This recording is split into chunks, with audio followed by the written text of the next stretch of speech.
आपने 2019 में सपा बसपा का गठबंधन था, आपने अपना 75 से 80% वोट देने का काम किया। एक एक घर से मैं जानता हूं जितने वोट थे सब आप लोगों ने दिया, लेकिन उसके बाद भी आप बीजेपी को रोकने में कामयाब नहीं हुए।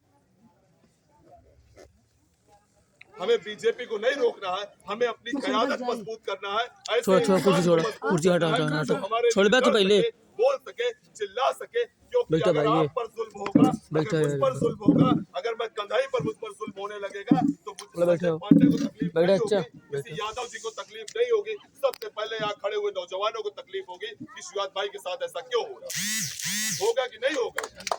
हमारे बुजुर्गों के मुंह से दुआ निकलेगी कि अल्लाह मेरे बच्चे की हिफाजत कर, आपकी दुआ निकलेगी। लेकिन आज कुछ लोग आते हैं दामन फैला के यादव जी को वोट दे दो और पंडित जी को वोट दे दो।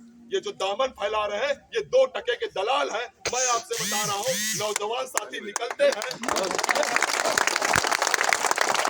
आइए इस मजमे में मौजूद हर एक शख्स बताए कि निकलता है, निकलने के बाद मोटरसाइकिल में सारे कागजात होते हैं, सब कुछ होने के बाद भी अगर 4 वर्दीधारी खड़े होते हैं तो हमारे नौजवानों के दिल में डर आ जाता है कि कहीं ऐसा ना हो कि ये हमको पकड़ ले। और होता भी यही है, अगर वो देखते हैं कि कागज पे शुजातुल्लाह लिखा है या फकरे आलम लिखा है तो वो कहते हैं ले चलो इसको थाने में बैठा दो।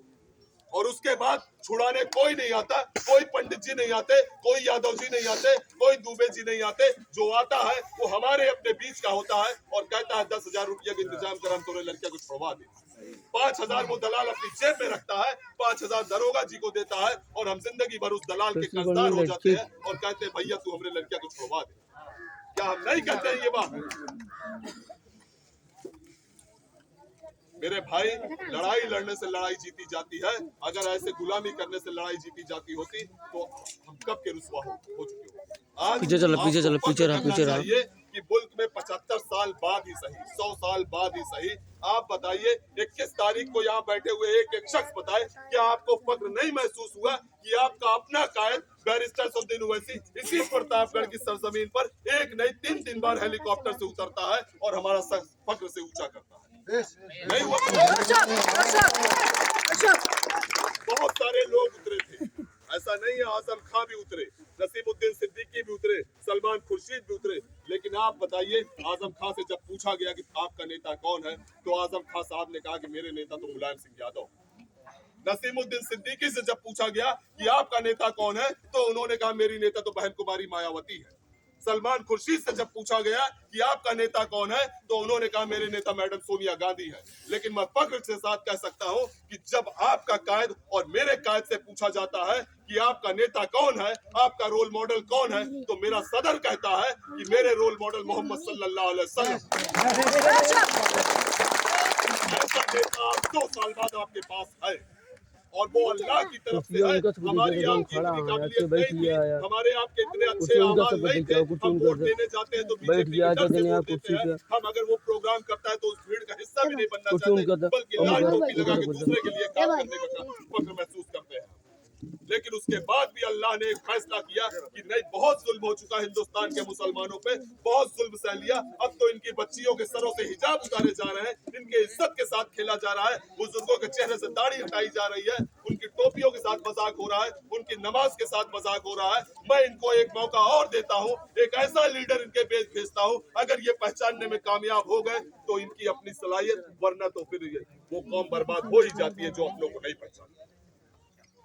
अब जिम्मेदारी हमारी है, अगर हमारे पास एक ऐसा कायद है, एक ऐसा लीडर है और हम उसको नहीं पहचान पा रहे हैं तो हमारे आप में शर्म की बात है। हम कैसे ये बात कर सकते हैं कि नहीं इसको छोड़ के हम किसी पंडित जी को वोट दे दें। आप बताइए, अपने दिल पर हाथ रखिए, उस शख्स को कैसे ये हिम्मत हो गई कि वो बगैर किसी पार्टी से टिकट पाए हुए वो जो चुनाव लड़ने की हिम्मत कर लिया। क्या आपका वोट नहीं था उसके साथ? उसको ये यकीन था कि ये मुसलमान जो हमको पिछली बार वोट दिए हैं यही हमको वोट देंगे। आपके दिए हुए वोट से उसको इतनी बड़ी हिम्मत मिल गई कि वो दोबारा फिर चुनाव लड़ने आ गया मैदान। और आपके साथ कैसा मजाक हो रहा है आप देखिए। थोड़ा से भी अगर हम अच्छी गिजा खाते हैं, काजू बादाम पिस्ता मेवा हम सब कुछ खाते हैं, लेकिन उसके बाद भी अल्लाह जाने हमारे दिमाग में क्या हो जाता है। सोचिए कैसा मजाक हुआ कि इसी विधानसभा में विधायक मौजूद था, इसी विधानसभा में विधायक मौजूद था।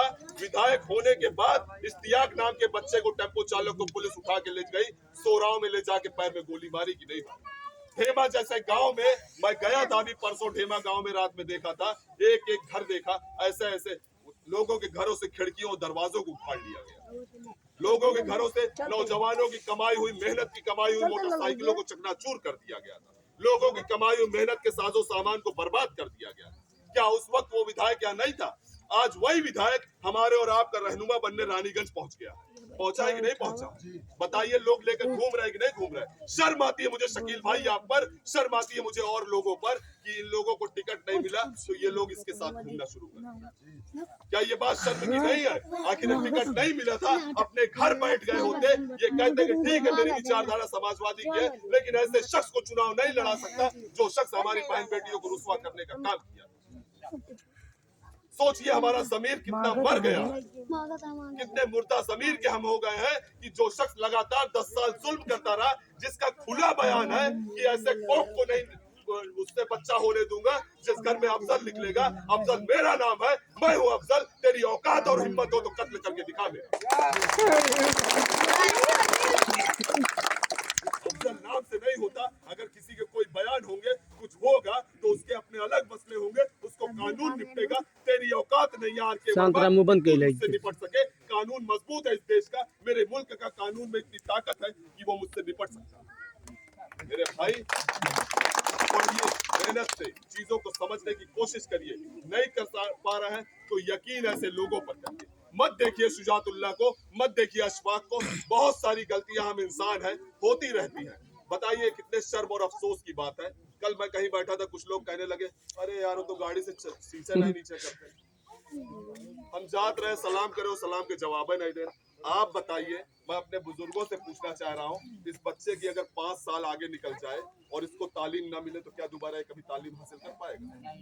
हाँ, अगर इस बच्चे का भाई या बाप फर्जी मुकदमे फंसा के जेल चला जाएगा तो इसकी माँ के साथ इस कचहरी में क्या क्या झेलना पड़ता है वो मैं अपनी आंखों से देखा हूँ। मेरी कितनी बहन इस कचहरी में जलील हो रही है। और हम और आप किसको वोट देते हैं? मैं आपको बहुत यकीन के साथ कह रहा हूँ, कुछ यहाँ पे दीन के जानकार भी बैठे होंगे, बता दे अगर मैं गलत कह रहा हूँ। अगर हमारे वोटों के साथ हम वोट देकर उसको कहते हैं कि तू इतना मजबूत बन कि तू हमारी नुमाइंदगी कर, और कल को अगर वही जालिम शख्स हम पर, हमारी बहन बेटियों पर जुल्म करने लगे तो उसके बराबर के हिस्सेदार हम होते हैं कि नहीं होते? अपने ईमान वाले भाई को वोट देंगे, अगर वो गलत भी करेगा तो उसको अल्लाह समझ लेगा, अल्लाह उससे बदला लेगा, लेकिन हम जिम्मेदार नहीं होंगे क्योंकि हमने अपने ईमान वाले भाई पर भरोसा किया।